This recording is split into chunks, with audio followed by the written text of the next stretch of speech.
Welcome to Raghavan naturopath. मैं Gunjan naturopath.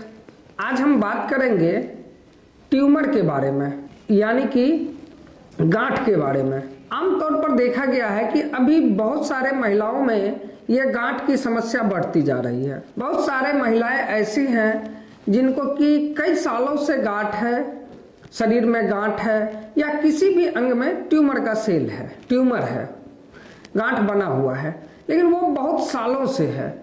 लेकिन वो गांठ है क्या और किस कारण से होता है, गांठ कैसे बनता है हमारे शरीर में, और उस गांठ का एक मुख्य कारण क्या होता है। हम जानते हैं कि ट्यूमर घातक हो या ना हो, वो कभी हमें मारेगा नहीं। हमारे शरीर में किसी भी जगह कोई भी गांठ हो, वो गांठ हमारे शरीर के लिए घातक हो या ना हो, वो हमें मार नहीं सकता है, वो हमें मारता नहीं है। आइए आपको हम ट्यूमर के बारे में विस्तार से बताते हैं कि हमारे शरीर में ट्यूमर होता कैसे है, हमारे शरीर में गांठ का होना क्या कारण से हो सकता है।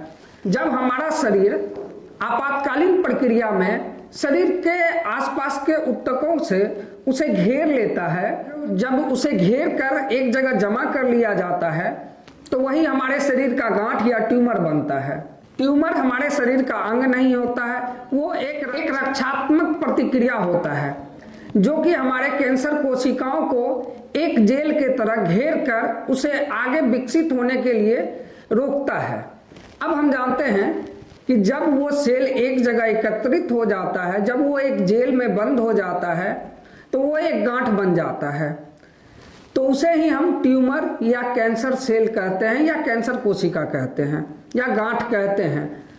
तो उसके बारे में बताते हैं। जब हमारे शरीर में गांठ बन जाता है तो आमतौर पर देखा गया है जिन भी महिलाओं को या जिन्हें भी, पुरुषों में भी होता है, जिन्हें भी गांठ होता है तो वो गांठ हमें कभी भी तकलीफ नहीं देता। वो तकलीफ तब तक नहीं देता वो गांठ जब तक कि हम उसे किसी परामर्श केंद्र में ना जाते हैं, ना डॉक्टर से मिलते, जब तक नहीं है तब तक वो हमें कोई तकलीफ नहीं देता। जब हम डॉक्टर से मिलते हैं, उन डॉक्टरों को अपने गांठ के बारे में बताते हैं तो डॉक्टर हमें सलाह देते हैं कि इसे एक जांच के रूप में भेजा जाए, इस गांठ का जांच किया जाए कि इस गांठ में कौन सा सेल है।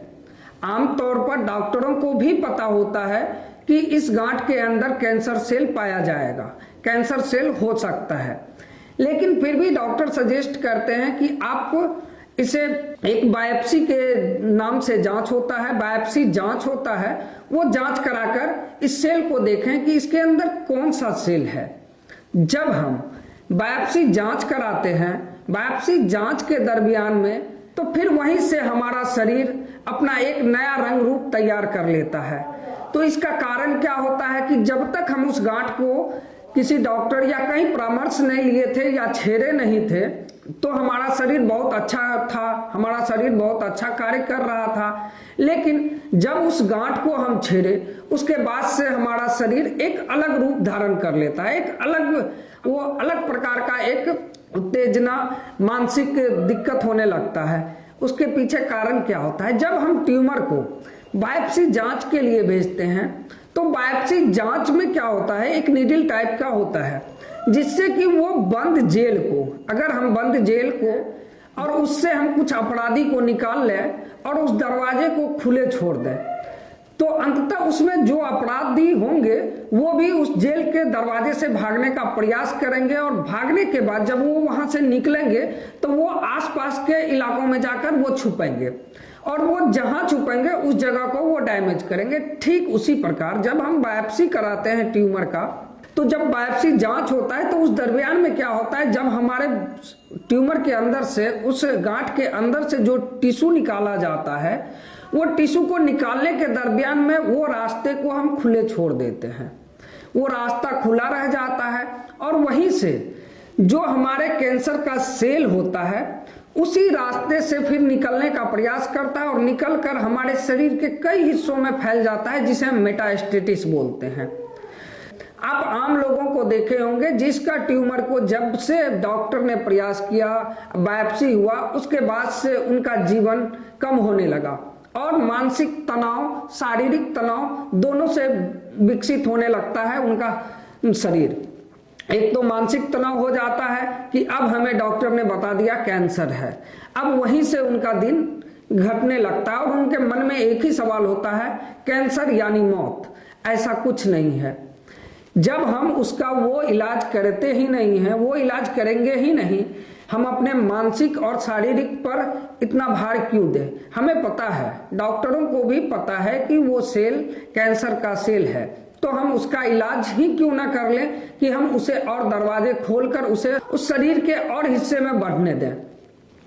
इसके लिए आपको राघवन नेचुरोपैथ में एक मेटाबॉलिक उपचार जो अमेरिका रूस में चलता है, उसके तहत मेटाबॉलिक उपचार और नेचुरोपैथ को मिलाकर एक मेटाबॉलिज्म के ऊपर काम करता है, जो कि हमारा कैंसर सेल जो होता है, कैंसर सेल हमारे शरीर में कैंसर सेल को ऑक्सीजन नहीं मिलता है। जब कैंसर सेल को ऑक्सीजन नहीं मिलता है तो वो हमारे शरीर से क्या करता है कि ग्लूकोज से अपना ऑक्सीजन लेने लगता है। तो हमारा मेटाबॉलिक उपचार कैंसर सेल को ना वो ग्लूकोज प्रदान करता है, ना उसे वो भोजन देता है ताकि वो जीवित रह सके और हमारे शरीर को कष्ट पहुंचाए। राघवन नेचुरोपैथी में बेहतर ट्रीटमेंट के लिए मेटाबॉलिक उपचार लाया गया है। कई सालों से मेटाबॉलिक उपचार से इस तरह के मरीज ठीक हुए हैं। ना उन्हें बायोप्सी की आवश्यकता पड़ी है, ना उन्हें कीमो रेडिएशन वगैरह का आवश्यकता पड़ी है। अगर कीमो रेडिएशन सर्जरी भी होता तो आप देखे होंगे कि कितने पेशेंट ठीक हुए हैं। ऐसा नहीं होता है कि पेशेंट का अगर कीमो करने के बाद ठीक हो जाए, लेकिन ऐसा जरूर संभव है कि अगर हम उसे ना छेड़ेंगे तो हम ठीक जरूर हो जाएंगे। अगर आपको गांठ के अलावा किसी भी प्रकार का कैंसर से कोई भी पीड़ित हो, कोई भी आदमी जिनके घरों में कैंसर से कोई पीड़ित है या कैंसर उन्हें हो गया है, तो घबराए नहीं। राघवन नेचुरोपैथ आपके लिए बेहतर मेटाबॉलिक ट्रीटमेंट लेकर आया है, जिससे कि आपके और आपके परिवार में खुशहाली का एक तोहफा दे रहा है। और ये कई सालों से होता आ रहा है कि हमारे मेटाबॉलिक ट्रीटमेंट से, नेचुरोपैथ ट्रीटमेंट से बहुत सारे मरीज ठीक हो रहे हैं, कैंसर चाहे किसी भी प्रकार का हो। आप हमारे सेंटर को विजिट कर सकते हैं या ऑनलाइन ऑफलाइन आप ट्रीटमेंट ले सकते हैं। हमारे एक्सपर्ट से बात करें, उचित सलाह लें कि हमें इस प्रकार के ट्यूमर का क्या कार्य करना चाहिए। हमारे शरीर में अगर किसी प्रकार का गांठ है तो उसका क्या इलाज सही है, क्या करना चाहिए, नहीं करना चाहिए, हमारे एक्सपर्ट से आप बात कर सकते हैं और सलाह ले सकते हैं। धन्यवाद।